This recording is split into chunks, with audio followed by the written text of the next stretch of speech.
children wade in the water. God's a-gonna trouble the water. See that band all dressed in white. God's a-gonna trouble the water. The leader looks like the Israelite. God's a-gonna trouble the water. Ooh, wade in the water. Oh, wade in the water. Children, wade in the water. God is gonna trouble. God's gonna trouble the water. Oh, see that band all dressed in red. God's gonna trouble the water. Ooh, it looks like the band that Moses led. God's gonna trouble the water. Oh, whoa, whoa, wade in the water. Oh, wade in the water, children. Wade in the water. God is gonna trouble, yes he will. The water. Oh, ooh, ooh, oh, ooh,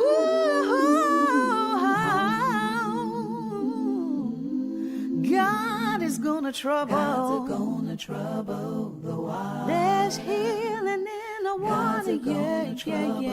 The water. Deliverance in the water. God's gonna trouble the water. My God is gonna trouble the water.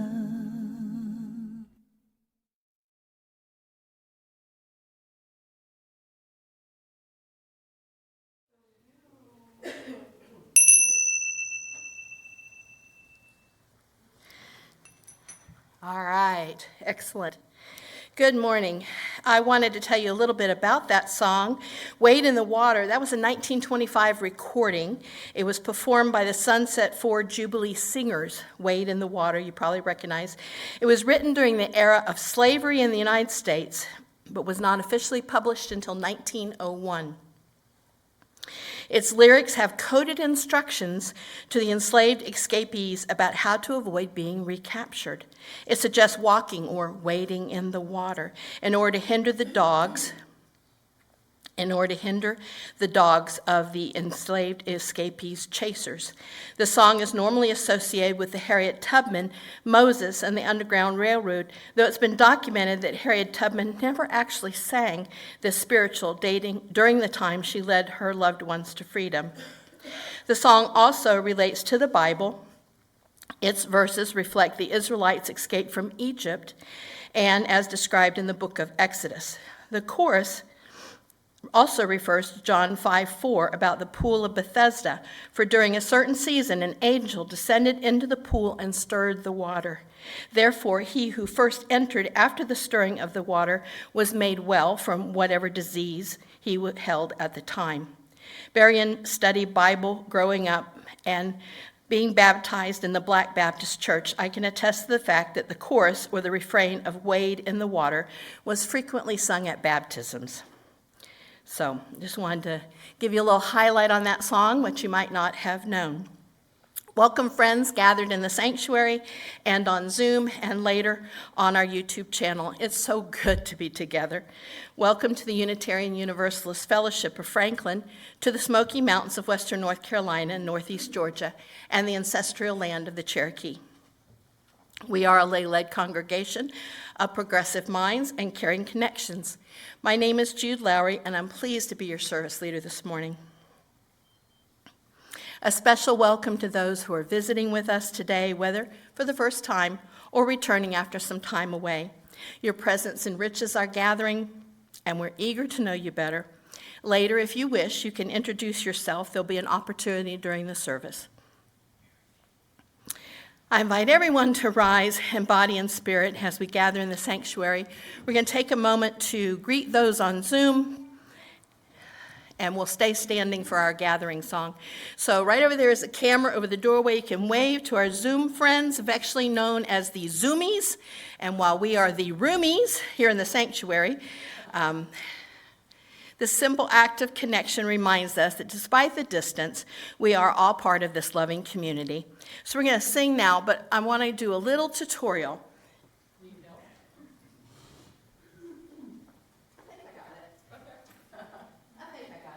So I'm over this microphone now.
Thank you. We do that to just affirm within ourselves that we are a welcoming community, no matter what your abilities or your culture or your language. So thank you for bearing with me as we dove into that a little deeper.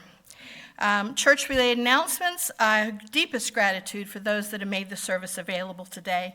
Back there, Warren, Becky, Ben, Edgar, Penny, for all their hard work in making this service available and accessible to those at home, and for recording for our future YouTube play. I want to thank Angie for being a greeter today, and I don't know who made coffee. Wendy's been overseeing that, so I thank Wendy. Who's coffee today? Wave, anybody? Angie? Oh, you guys, thank you. Thank you so much. I don't drink coffee, but I know those that do really appreciate it. All right. When they're meeting, stay connected with our fellowship by checking the UUFF and our website regularly. There you'll find updates on upcoming events, opportunities for engagement, ways to stay involved in our shared mission of justice, love, and peace. I'm a little nervous today, and I forgot to say, do we have another announcement on Zoom? All right, hold that thought for just a second. I forgot to say that our services vary from week to week. Some trim a little short today. I'm sorry, it's going to trim maybe a titch long depending on how much participation we have, but I apologize, but I also tell you it'll be worth your while. So there we go. Our fellowship is a light for liberal religions in the mountains, and it values the diversity and richness that it brings to our community. Our celebration of diversity is reflected in the variety of Sunday services. We hope today's service enriches your journey of discovery. Unitarian Universalists draw inspiration from many sources. Today, we celebrate our first principle, the inherent worth and dignity of every person. The topic comes to us in honoring Black History Month.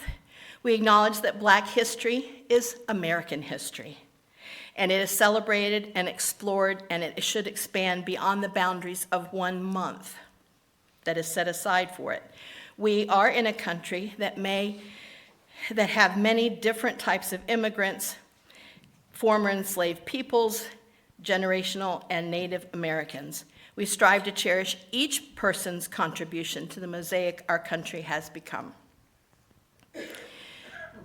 We've probably all heard of the Underground Railroad, helping enslaved persons escape to the north and often to Canada. It is worth mentioning that some people escaped from Louisiana and Texas along a southern Underground Railroad to seek refuge in Mexico. More about this can be found in the documentary, Just a Ferry Ride to Freedom. This documents the history and allyship between enslaved people and the Mexicans in great detail. Today, our story is hidden in plain view, the secret story of quilts and the Underground Railroad. Quilts are magical. I keep hearing a beeping. Okay. Quilts are magical. Someone takes a piece of fabric, often historical fabric, recycled from clothing that's gone beyond the ability to repair it. They cut and sew with imagination and some confirmation to establish patterns and create something that can comfort us, wrap us in warmth, give us a metaphysical hug from the person who created it. Quilts and their patterns have developed names and meanings since their inception. The concept of quilt blocks continues to fascinate us. A quilt trail is a series of painted wood or metal, hung or freestanding quilt squares forming a distinctive trail in a single area, emphasizing significant history, architecture, or aesthetic landscapes. Created by quilt guilds, civic groups, local art councils, 4-H clubs, school groups, and other organizations like us. Most are a county-wide effort which creates local pride in the project. Macon County has a rich tradition of quilting. Many spots throughout Macon County have quilt blocks displayed on buildings or barns to show they are part of the Macon County Quilt Trail. We participated and have a quilt square hanging on our building that you may notice when you come up the driveway.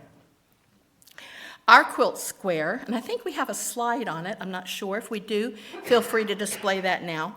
Our quilt square, designed by Virginia Wilson, is the octagonal star, which is mounted there on Fellowship Hall.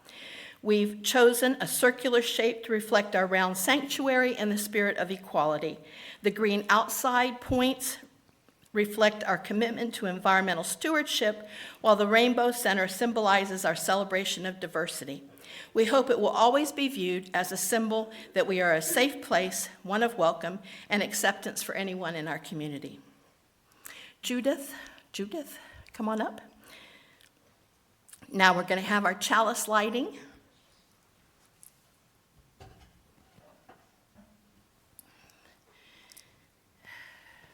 You were supposed to come up when I was talking about the quilt square. Come on. We got to get this working a little tighter. Come on up here. All right, there's your words right there. Out of the flames of fear, we rise with courage of our deepest convictions to stand for justice, inclusion, and peace. Out of the flames of scrutiny, we rise to proclaim our faith with hope to heal a fractured and hurting world. Out of our flames of doubt, we rise to embrace the mystery of wonder and awe of all there is and all there is yet to be. Out of the flames of hate, we rise with the force of love, love that celebrates our shared humanity. Out of the Flames We Rise by Sarah Eileen. Lawal. Okay, like the chalice.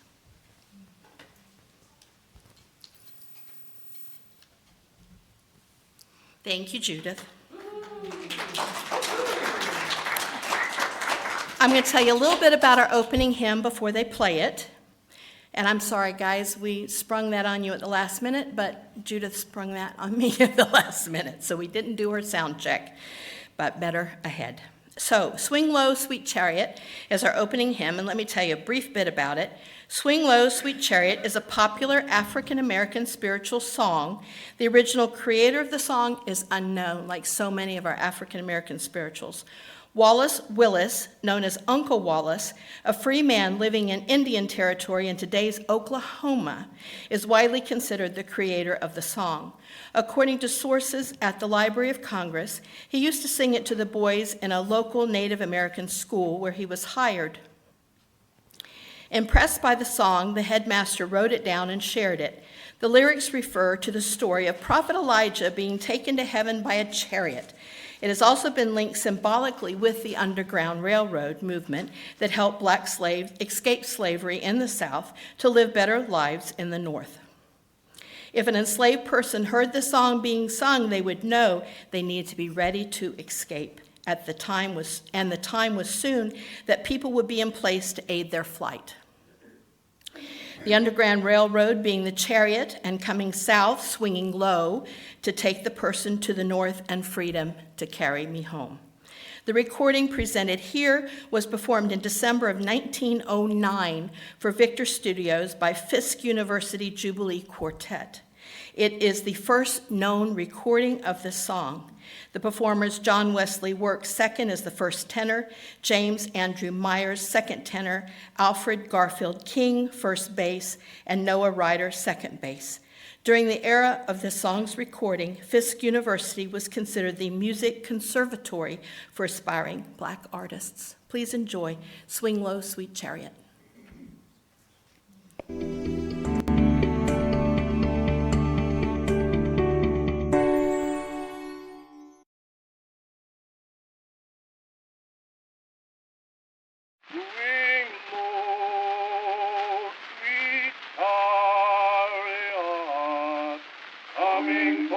Carry me home,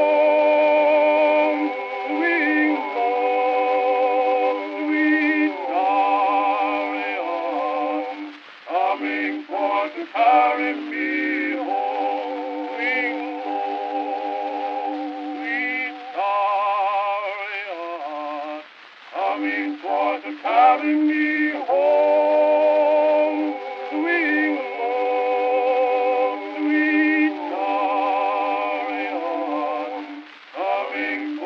Carry me home. I'm sometimes up, I'm sometimes down, coming forth to carry me home. But still my soul feels the heavenly bound, coming forth to carry me home.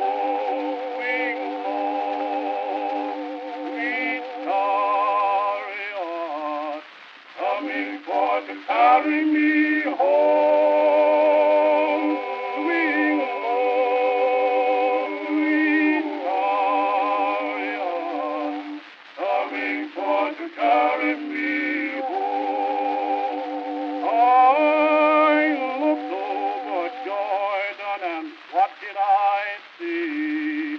Coming forth to carry me home.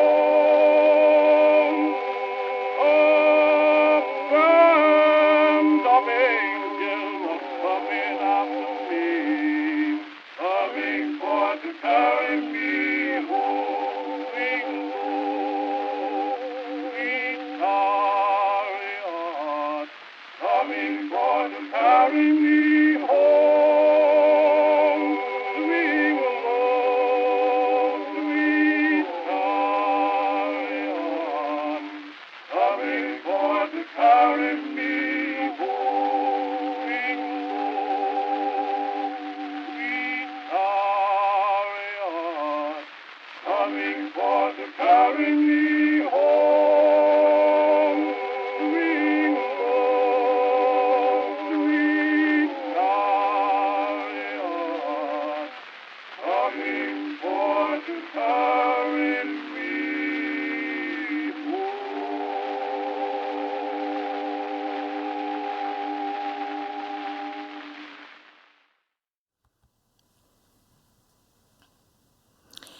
So today's presentation, when the worship committee contemplated the service today, we wanted to find a story that may have been overlooked in the annals of history. We came across the concept of an oral history of quilt codes that assisted the enslaved people's flight to freedom on the Underground Railroad. A book named Hidden in Plain View, The Secret Story of Quilts in the Underground Railroad, was written by historian Jacqueline Tobin and scholar Raymond Dodge, PhD, telling the story of how quilt patterns were used as secret code to give information and to guide enslaved people to navigate their escape to freedom via the Underground Railroad. This story does come to us from oral history, and in investigating its credibility, I see there are individuals who doubt its validity. There is some controversy. It's worth mentioning that those individuals are usually not part of the African American community and don't have a good grasp of what oral tradition and oral history is. Amy Wan writes, each quilt, which could be laid out to air without arousing suspicion, gave slaves direction for their escape. Ozell tells Tobin how quilt patterns like the wagon wheel, the log cabin, and the shoe fly signal slaves how and when to prepare for their journey. Stitching and knots created maps showing the slaves the way to safety. The authors construct history around Ozella's story, finding evidence in cultural artifacts like slave narratives, folk songs, spirituals, documented slave codes, and children's stories. Tobin and Dobard write that from the time of slavery until today, secrecy was the one way the black community could protect itself. If the white man didn't know what was going on, he couldn't seek reprisals. Hidden in Plain View is a multi-layered and unique piece of scholarship, oral history, and cultural exploration that reveals slaves as deliberate agents in their own quest for freedom, even as it shows that history can sometimes be found where you least expect it. Our story for all ages today is an American folk song, Follow the Drinking Gourd. It was first published in 1928. The Drinking Gourd song was supposedly used by the Underground Railroad as an operative to encode escape instructions and a map. These directions then enabled fleeing slaves to make their way north from Mobile, Alabama, to the Ohio River and freedom. Taken at face value, the drinking gourd refers to the hollowed-out gourd used by slaves and other rural Americans as a water dipper. But here it is used as a code name for the Big Dipper formation of stars, which points to Polaris, the pole star, and north. In the ensuing 80 years, the drinking gourd played an important role in the civil rights and folk revival movements of the 1950s and 60s, and in contemporary elementary school education.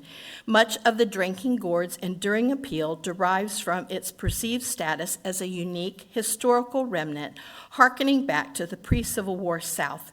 No other such map has survived. Enjoy the drinking gourd as our children's story for all ages today. And sing along if you like.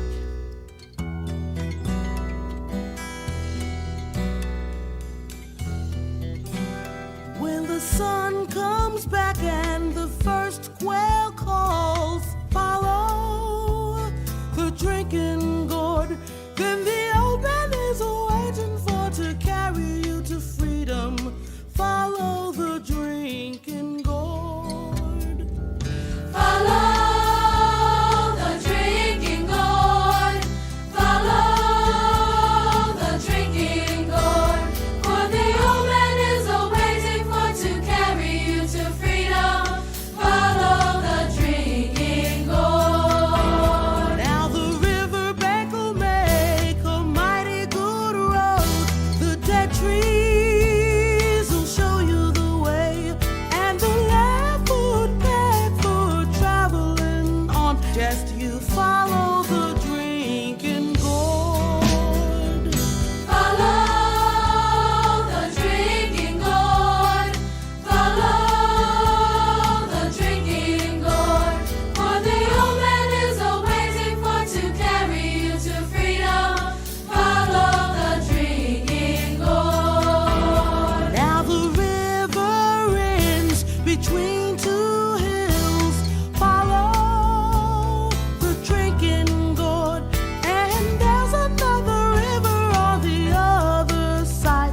first you follow the drinking gourd.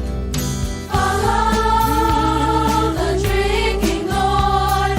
Follow the drinking gourd. For the old man is waiting for to carry you to freedom. Follow the drinking gourd. Follow the drinking gourd. Follow the drinking gourd. For the old man is waiting for to carry you to freedom. Follow the drinking gourd. Follow the drinking gourd.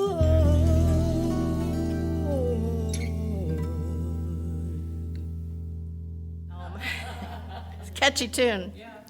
Well, our presentation today, Snow Isle Libraries of Washington State hosted Georgia Payne to speak about this book I've introduced and the codes in quilting. She's an avid quilter and displays a quilt in her backdrop that is all the different code blocks combined into one quilt. And now please enjoy Quilt Codes of the Underground Railroad.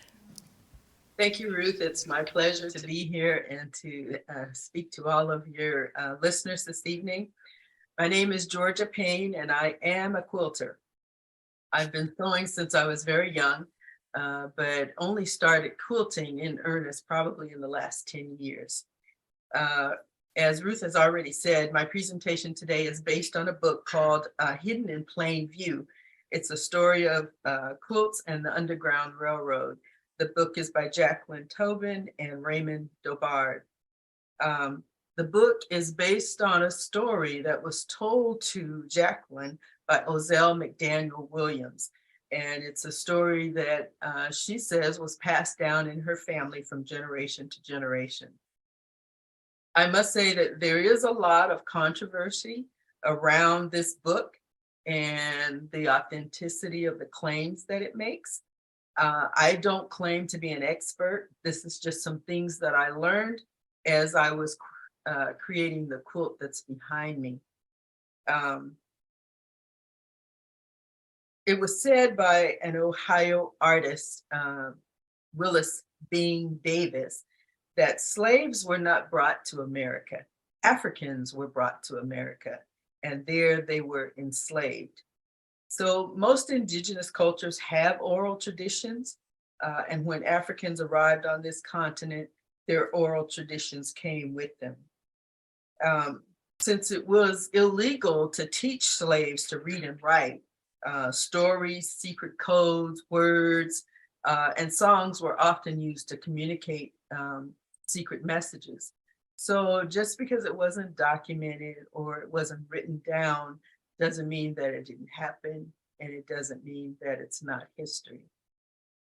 So according to Miss Williams' story, there were 10 major quilt patterns that were used. And there were a number of secondary patterns that were used also. The quilt code is remembered this way. The monkey wrench turns the wagon wheel towards Canada on a bare paws trail to the crossroads. Once they got to the crossroads, they dug a log cabin on the ground. Shoefly told them to dress up in cotton and satin bow ties, go to the cathedral church, get married, and exchange double wedding rings. Flying geese stay on the drunkard's path and follow the stars. So if you're a quilter, you may recognize the names of these quilt patterns. These were 10 patterns that were used to direct slaves to take a particular action. Each quilt featured one of the 10 patterns. The quilts would be placed on a plantation fence or a clothesline, one at a time by house slaves.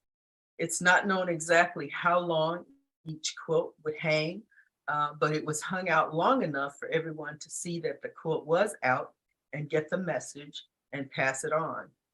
And since it was common for quilts to be aired outside, the master or the mistress would not be suspicious seeing the quilts hanging on the line. Each quilt, though, was a message, and signaled a specific action for the slave to take or to consider while the quilt was in view.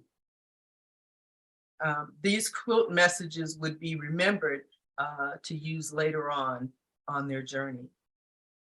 The quilt codes had dual meanings, both to prepare to escape and also to give clues or to indicate directions on the journey. And some of it was a mental preparation too, not just a physical preparation. My quilt is a sampler of the codes used. I made it in 2015, and it's from a book by Eleanor Burns, who is the founder of the Quilt in a Day empire. The fabric that I used is called Paisley Park by Kansas Trouble Quilters for Moda. So it begins in the top left there. It begins with a quilt pattern that was originally called Jacob's Ladder. It has been renamed the Underground Railroad pattern. So a sampler quilt was a perfect way to hide the patterns used and their meaning in plain view. Using one or more of these directional patterns or including patterns with identifying landmarks could turn a quilt into a map. Once the direction was understood, the fugitives were able to travel on. The Underground Railroad got its name based on a story of a Kentucky slave known as Tice. He was being tracked by a slaveholder, and when Tice got to the Ohio River, there was no boat waiting for him. So he jumped into the icy water and began to swim. And the story goes that he heard the sound of a bell or a call of a bird, indicating someone on the other side was waiting for him. It is said that the slaveholder took his eyes off of Tice for just a second and he vanished. When the slaveholder went back home empty-handed, he told everyone it was as if the slave had disappeared on some kind of underground railroad. The name stuck, and the journey of slaves escaping to the north has been called this ever since. The most famous conductor of the Underground Railroad was Harriet Tubman, a former slave. It is said that she made 19 trips north with runaways and led more than 300 people to freedom. She became known as Moses to her people. Also, the singing and the humming of certain spirituals was often done while displaying these special quilts. Singing was another way that messages were shared and communicated to other plantations. So the code begins with the first block out of the 10. It's called the monkey wrench, and it's the one with the squares that's next to the Underground Railroad block. So the story goes, the monkey wrench turns the wagon wheel towards Canada. A monkey wrench is a heavy metal tool used by the blacksmith. And the blacksmith was one of the most knowledgeable persons on the plantation. And he was also known as the monkey wrench. He might be loaned out to neighboring plantations, so he knew the lay of the land. And he was often the one to get things started. So when this monkey wrench quilt was hung out, slaves were to start gathering all of the tools that they might need on their journey to freedom. The song, "Let Us Break Bread Together on Our Knees," is telling others that the quilt is out, there's going to be a secret meeting. So information about the quilt being on display was also being passed through song from plantation to plantation, or when slaves would see each other on the road or in town. The next block in the Underground Railroad Code is the wagon wheel, and that's the circular one. This pattern, when this quilt was hung out, signaled the slaves to pack their essential things and provisions for survival, as if they were packing a wagon, and also to consider the limited space and the weight. Wagons were built with hidden compartments and used to transport escaping slaves. It also is symbolic of a chariot that was to carry them home. In the fields, slaves may have sung the song, "Swing low, sweet chariot, coming to carry me home," as these songs contain hidden messages. One of the secondary codes, not one of the 10 major codes, but one of the secondary code was the carpenter's wheel. So with help from Jesus the carpenter, and that's the one with the stars. I don't know if you can see all of it, with the stars in the right corner there. To the slave, the master carpenter in their lives was Jesus. This is a secondary code and pattern, and it was also used as a directive to help them plan their escape. They were to follow the carpenter's wheel to the west northwest. Many spirituals instructed the listener to steal away to Jesus, to run to Jesus, meaning follow the carpenter's wheel to the west northwest. Plantation owners thought they were just talking about heaven or singing about heaven. It is also believed that most of the journeys began in the springtime when there would be heavy rains, and that aided the slaves in their journey and from being detected. The lyrics in the song "Steal Away" says, "My Lord calls me by the thunder," and this told them to leave in the rainstorm so dogs won't have a scent to follow and their footprints would be washed away. So the lyrics in that song also include green trees bending, referencing summer, referring to summer. So tombstones bursting, meaning hiding in a graveyard. And the Lord, he calls me by the lightning, which would illuminate the landscape. And lastly, the trumpet sounds within my soul. I ain't got long to stay here. They were singing about freedom. The third block is the bear's paw. Here. Slaves were to follow the actual trail of a bear's footprints, indicating the best path through the Appalachian Mountains. It would be easier to follow the tracks in the spring when the bears were waking up from hibernation. The mountains ran parallel to the Underground Railroad route, some of the routes. Following the bear's paw would also lead them to a supply of fresh fish and water. So that was the direction from the bear's paw. And Native Americans were also very helpful in providing trails for them to follow. The next, one of the secondary blocks was fill your baskets. And I think I don't have that one in the quote. It's fill your baskets with enough food and supplies to get them through on their journey.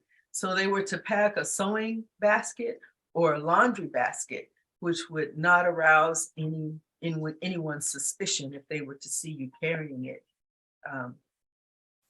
Feeding themselves along the way would be difficult. They couldn't just walk into a store and buy food. They depended on the safe houses and the abolitionists or the friends along the way. The next block is the crossroads. This one is the basket, and this one is the crossroads. To get them to the crossroads. So once they made it safely through the mountains, they were to go to the crossroads or a city where they would find protection and refuge. The main crossroad was Cleveland, Ohio, which was also called Hope. The most northern spot before they would catch the boat to Canada. Detroit, Michigan was also a crossroads. It was called Midnight. There, fugitives could take 4 or 5 trails overland that connected with many of the water routes in the area, crossing Lake Erie into Canada. At this crossroad, a decision needed to be made, whether to continue on to Canada or to stay in Ohio, as you may never be able to come back and see your family again. The fifth block was the log cabin block, a very familiar block to quilters. Once they got to the crossroads, they dug a log cabin on the ground. So it's a reference to safe houses along the way. Usually a light would be hanging in the window that was ran by abolitionists or sympathizers. Traditionally, log cabin quilts have a red center representing the fireplace or the hearth of the home. It is believed a log cabin quilt hanging with a black center or a yellow center was a safe house. William Still, who is also a famous Underground Railroad conductor in Philadelphia, had a log cabin quilt in his home with a yellow center. And when I was talking about the monkey wrench, Frederick Douglass, there was a quilt that hung in his home that used a monkey wrench block, monkey wrench pattern. The sixth pattern is called shoe fly. All the squares here. Shoe fly told them, and it was believed that shoe fly was an actual person, possibly even Harriet Tubman herself, or others who helped slaves to escape. Free Blacks and members of the Prince Hall Mason Society also assisted runaway slaves. They hid them in churches and in caves, in cellars, in walls, any place that they could, and graveyards even, especially if they were on the outskirts of town or near a river. And the second, seventh number, block number 7 or pattern number 7 was the bow tie block. Shoe fly told them to dress up in cotton and satin bows and go to the cathedral church, get married, and exchange double wedding rings. So a wedding ring is another quilt pattern. But slave clothing was often worn and tattered, old, dirty, all of those things. And it would easily give away their status as runaway slaves. So this quilt pattern was telling them to dress up, to change clothes. Free Blacks would meet the slaves in a safe place, like a church, and give them fresh clothing. And in my research, I found too that there were a lot of sewing circles of abolitionary women and sympathizers, white sympathizers, who provided clothes and underwear to assist runaway slaves. And they would mail them to the safe houses and different Underground Railroad stations in the area so that they would have fresh clothes to wear. Wearing dresses and sunbonnets and satin bows, runaways then wouldn't stand out among city folks. And it was easier for them then to walk through the town to waiting ships. That sunbonnet is another pattern. The sunbonnet Sioux, if you're a quilter, you know what that looks like. The bonnets that like Little House kind of on the prairie bonnets, and they had long bills on the front of them. It was said in, I want to say Wisconsin, but don't quote me on that, that there was a pastor that used to, was an abolitionist and helped, and he would go into town with 2 women wearing these sunbonnets, and he would come back. He'd still have these 2 women with sunbonnets, but no one would notice that when he returned, those women had brown faces because of the bonnets that they wore covering their heads. So when you look at this bow tie block, the quadrants, I can't say that word, on the bow tie block, they represent morning, midday, evening, and night. When the block is turned on its side, it presents an hourglass shape, meaning manage your time wisely. People are waiting to help you. And then you can see a pinwheel shape in here, a pinwheel. And that pinwheel shape is also a pattern called broken dishes. It's formed in the center. And this pattern had the potential of forming a compass or a sundial in the cloth and providing directions to the slave of which way to go.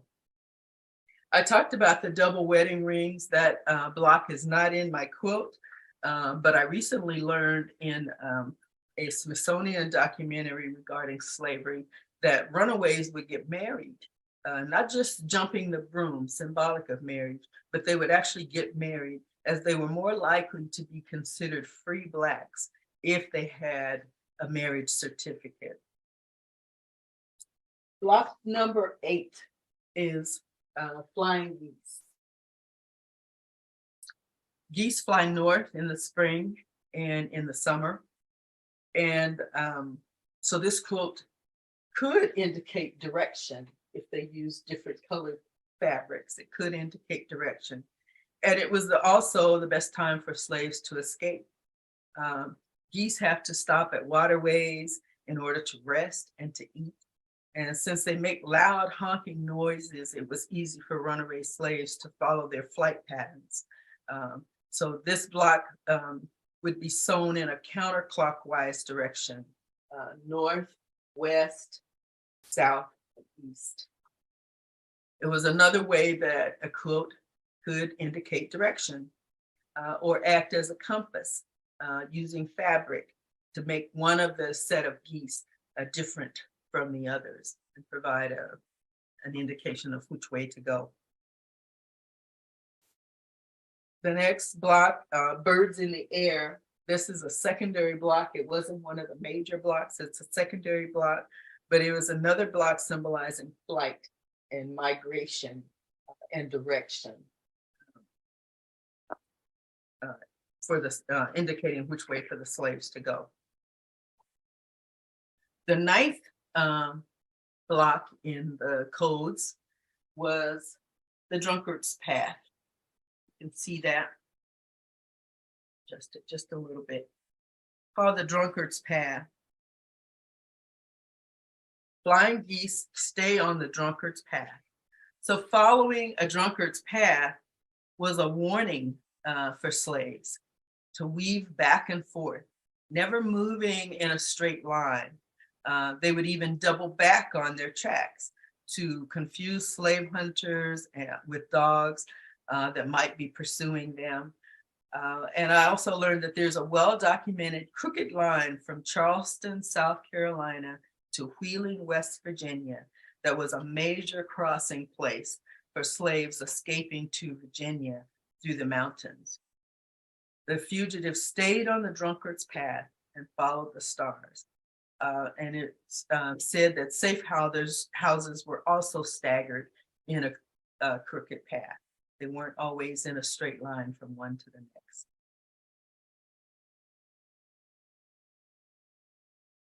The next code is the sailboat. Take the sailboat across the Great Lakes.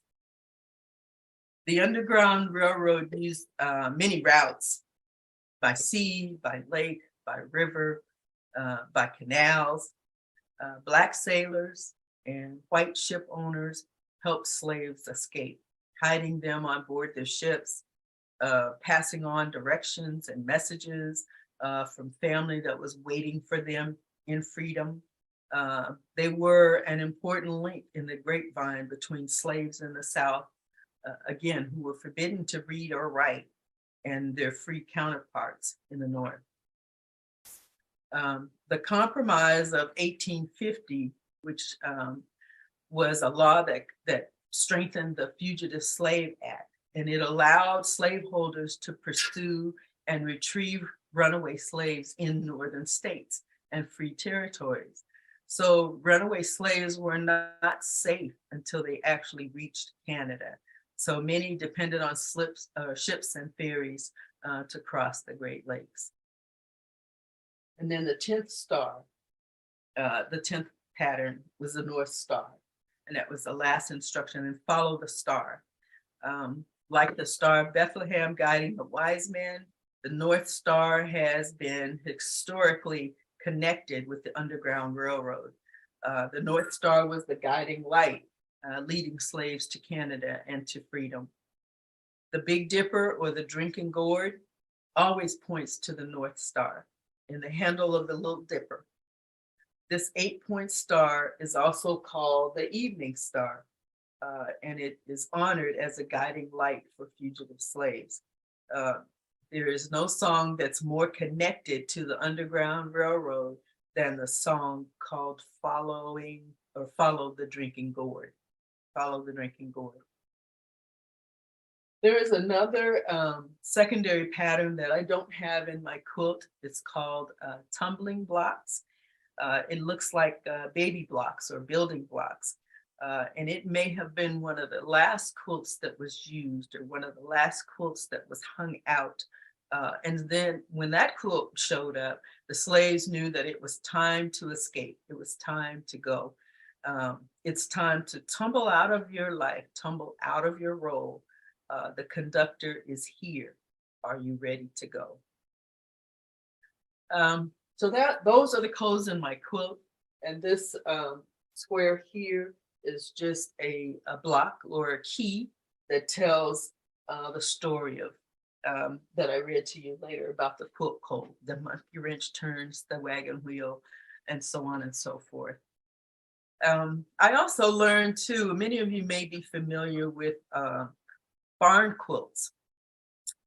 It's believed that that whole practice of painting quilt patterns onto wood and then hanging them onto barns originated in Pennsylvania, and then it spread to other colonies. During the Revolutionary War, barn quilts were used to show American forces that an area was safe or secure and supplies were available. And years later, during the Civil War, it is reported that the Underground Railroad used barn quilts for the same purposes, to show safe places. I found that very interesting. I had not heard that before. But after the Civil War, many African-American women went to work in households as domestics, while others helped out on small farms. And quilts were made for everyday use out of necessity. Scraps of clothing, discarded clothing, feed sacks, any kind of fabric was used to make a quilt. String quilts were real popular, strips of fabric sewn together and then cut into blocks and made into a quilt. So quilt making has continued in the African-American community. And today's quilts tell stories of a struggle for achievement and African-American history makers. Story quilts and art quilts are a new category. And there are some amazing artists out there. While some African-Americans are making stunning art quilts, and there's some links in your chat box of some of those people like Bisa Butler, many are still making quilts the old way, the same old way, and new patterns that quilters in general enjoy. African-American quilters over the last 40 years have participated in traditions established by their families and communities while also developing new ones. Black women today are also making quilts that reflect African culture.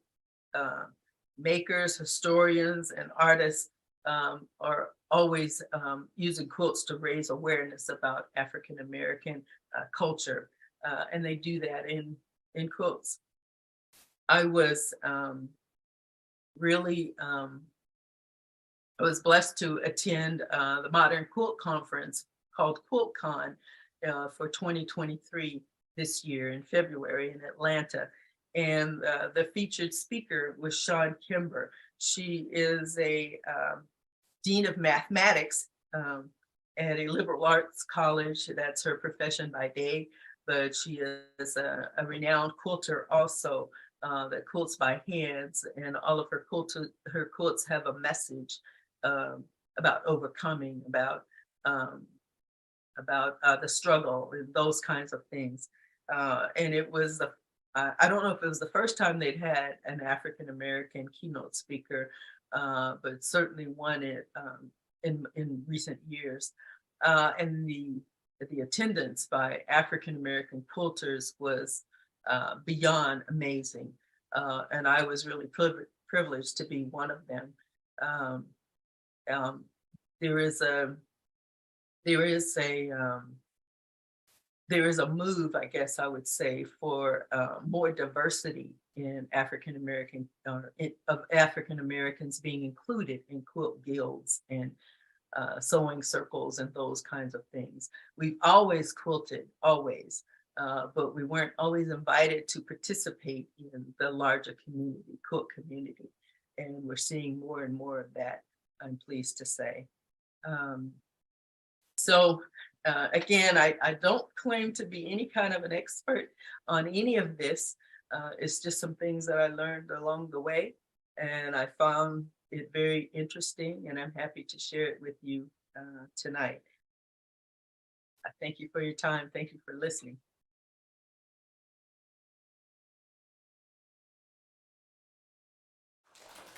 So I know we're running long, but I just felt like her story was important to hear. And of course, because we're running long, my tablet computer went to sleep and shut off. So now we're going to run even longer with me getting it started again. And it'll have the wrong the tech problems of my life. Have the wrong orientation. But with your permission, I am going to trim and slice and dice and try to finish a little quicker than what we might have. So I'm grateful for this community, for the support we give and receive each other.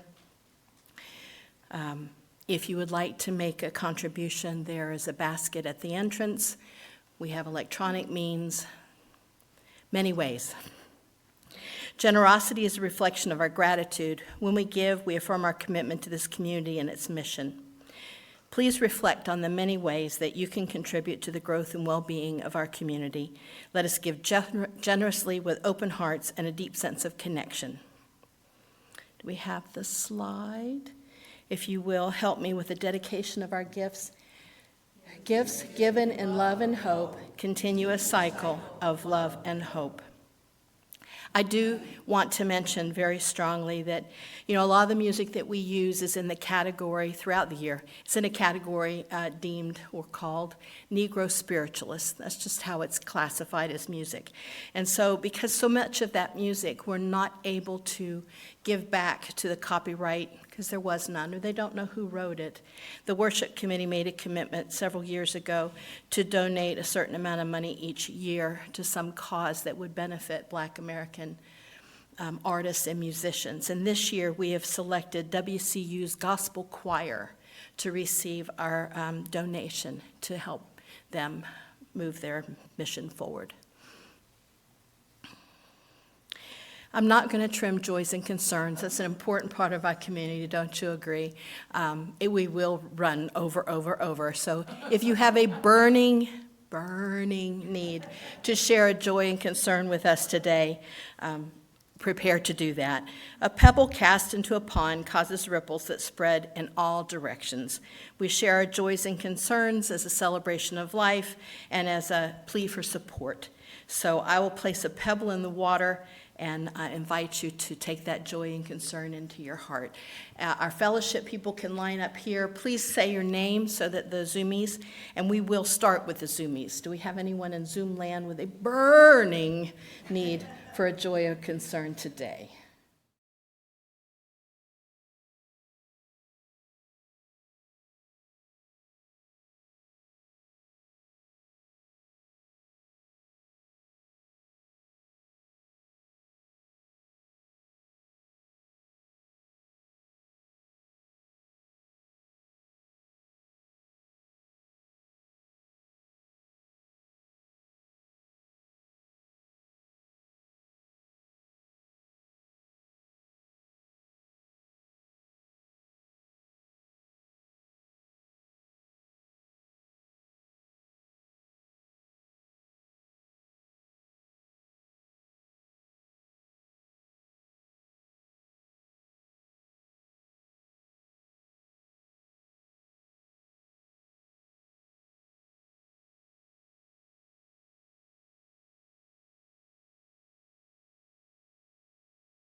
Thank you. You're so kind.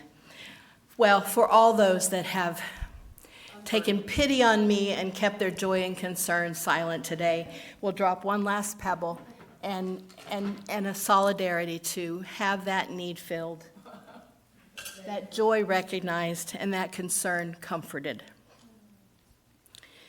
Yes, ma'am. Bonnie wants to know if we can allow Kate to introduce herself. Kate, oh, visitors. Do we have visitors on Zoom who'd like to introduce themselves? Kate, are you on Zoom? You know, I'm blind. There's Yes, Kate. I am. Hello. Would you like to introduce yourself, or are we putting you on the spot? Oh, I'm just surprised, that's all. Hello. Yes, so my name is Kate. I was actually at the Forward Franklin meeting, which was my first time to be in your church building. And when I was looking on your Facebook, I saw that this was going to be the topic, and I thought it sounded great. So, Well, hello. welcome, Kate. We're so glad to have you with us. Sorry to put you on the spot like that. We hope you'll come back many, many more times. Do we have visitors here in the sanctuary that would like to introduce themselves? I never want to put anybody on the spot. I have introverts at work that would die before they would introduce themselves. So if you're not interested in introducing yourself, please do feel welcome. We hope you'll come back many times and join us again. I have some closing words. And it's maybe a little bit of a rabbit hole, but I just feel a real strong need to take the time, if you'll bear with me. This information was brought to my attention by Jillian Eve, who's a fiber artist and a historian as well. When you think of the crops that were grown in colonial America, what do you think of? Cotton, tobacco. Actually, the largest cash crop was indigo. Indigo is a dye. It's a plant that makes an indigo blue dye, deep, vibrant color you'll see on the quilt. And thank you so much, Sue Ann, for bringing in the quilts today. Other than this little log cabin, she decorated us with quilts. And the perfect one down below has that deep indigo blue. This was a plant that grew especially well in South Carolina. Imagine that. The plant was brought here from West Africa, where it had been used and cultivated for generations.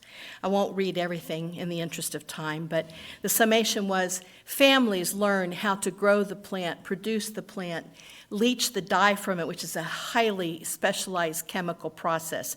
You had to not only ferment it, but you had to add other chemicals that you could find in the environment to get the dye process just right to come out. They would pay tribute to the deity over the dye, the patron Ia Mapo, to ensure success of this complex process. Well, I don't think I need to tell you how it got from Africa to South Carolina as the largest cash crop in colonial America, do I? Jillian Eve says these words, but I feel her passion. We don't often acknowledge the skills and ancestral knowledge that was extracted and brought here through the transatlantic slave trade. Indigo is a complex plant. You have to know how to cultivate it, when to harvest it, how to extract the dye, the formation process, the chemical process, where to get those chemicals in your environment. It's not a knowledge that was generally known by white plantation colonists. They stole that information from Africa, along with its people. This very day, we continue to recognize the influence of that color on American society and fashion. Let's hear the rest of the story about Levi Strauss, shall we? The American fashion community, in its inception, was built on the slave trade of indigo dye experts. Indigo was a hidden commodity, and they made a cloth that was very durable and versatile and very indigo blue. And at that time, it was called Negro cloth. Levi Strauss didn't invent that fabric. He put rivets on it and advertised it as the only kind made by white labor. How to say you're racist without saying you're a racist. There's one more place where we can see this beautiful indigo dye that came to us and influenced us even through today.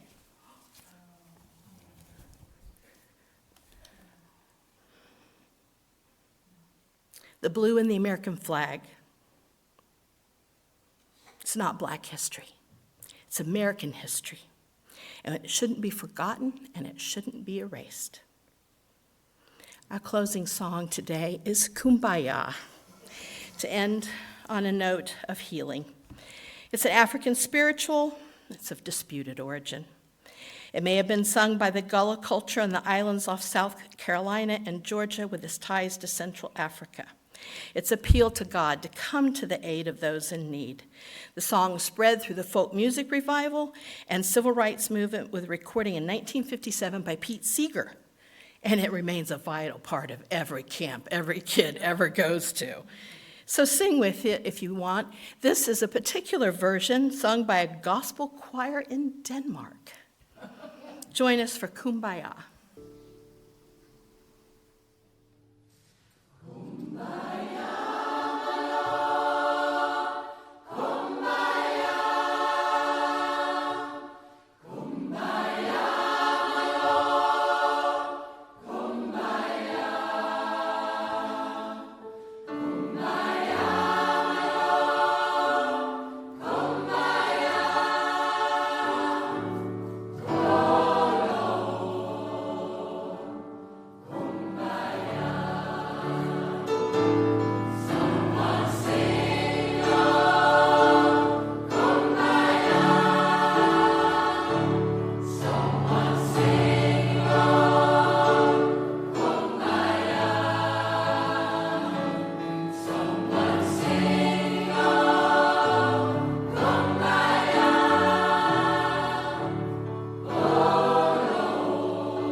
In closing, I learned a lot doing this message today, and I'm very humbled.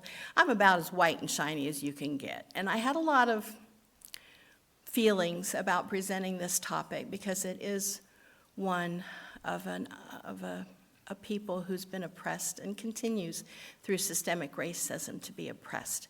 But I came to peace with it and saying, yes, I have privilege.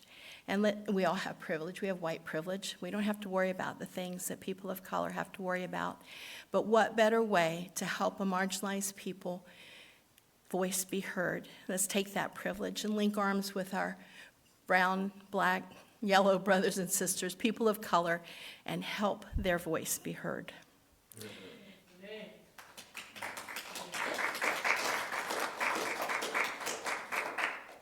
As we end our time together in this spiritual community, may we depart this sacred space, knowing that blessings shall follow us all the days of our lives.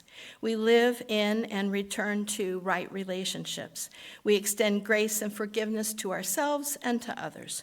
We behold mercy as a spiritual superpower. We emanate the greater love that holds us close. May our lives radiate that blessing that we have been given.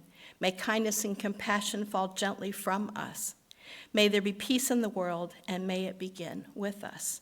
By Rebecca Savage. We don't have Liam to help us put out the chalice today. Liam, you are missed. Closing announcements. Following the service, those on Zoom are invited to continue the conversation, and those in the sanctuary may go downstairs for light refreshment and coffee in Celebration Hall. Next week, did I put it in? Next week we have a music service by, help me out, I didn't get it in the script, by Danny Schmidt, music service. So join us for that. Now, if you would, rise in body and spirit. We're going to say goodbye to our Zoomies, and we're going to recite our closing covenant. So bye-bye to the Zoomies. We miss you. And join hands if you choose to, link elbows if you need to, stand apart if you feel that's the safest thing for your health. We can make it all happen. We can make it all happen.